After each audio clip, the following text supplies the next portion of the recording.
Tell us a little bit about your farm.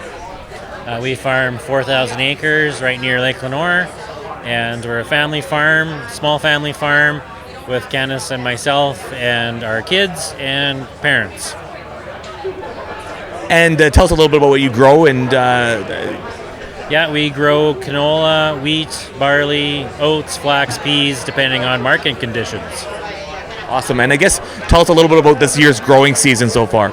Well, so we started off with really good subsoil moisture, and we had very good seeding conditions, some of the best seeding conditions we've had in a long time. And we received rain right at the end of seeding and received good rain throughout June and had very good crop conditions until June 19th. And then it has been very hot and very dry since, and our crops are okay, but we're not going to be above average. We're maybe slightly below average, depending on maybe if we get a shot of rain here in these next couple days to kind of help fill things out. How has something like FieldView and data help manage the extremes that you've seen this year and in past years? Well, I think so. We're using FieldView to collect all the data, and I think at some point we're going to look at that data and say, okay, well, in 2021 we had a severe drought, and everything that we planned, nothing made sense. And at least we had the data to verify what we did and where we're going to go from there. And then in 2022 we had a bumper crop. And you really got to see on what we applied and what our plans were and how well they produce. And our big takeaway from 2022 was disease pressure, and where we were kind of ignoring. Well, we didn't ignore, but we didn't apply as much fungicide as maybe we should have.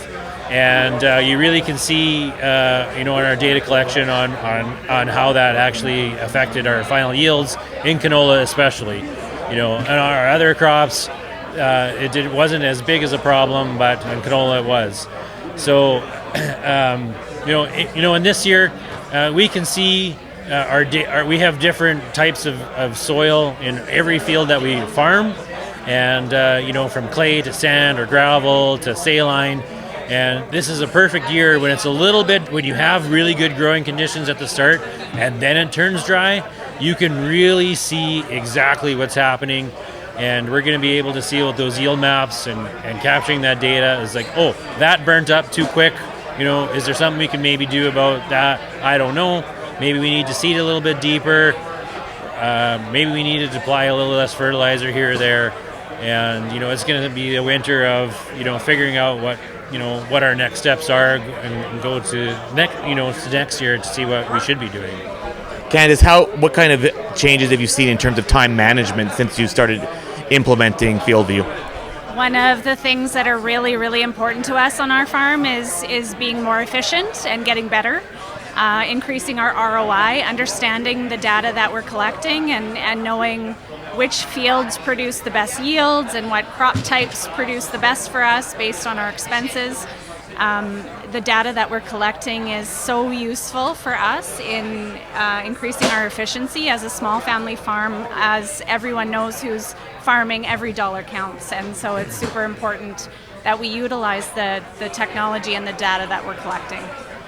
Now, the first thing we might think most viewers when you're thinking about FieldView and use for data and talk about soil chemistry and soil where you've seen strengths in your crop, but you guys mentioned rock picking as one of the things that you use FieldView for. So can you elaborate a little bit on that? Yeah. So when you're on the seeder and you're in the drill, there's a field pin app, and you can drop a pin.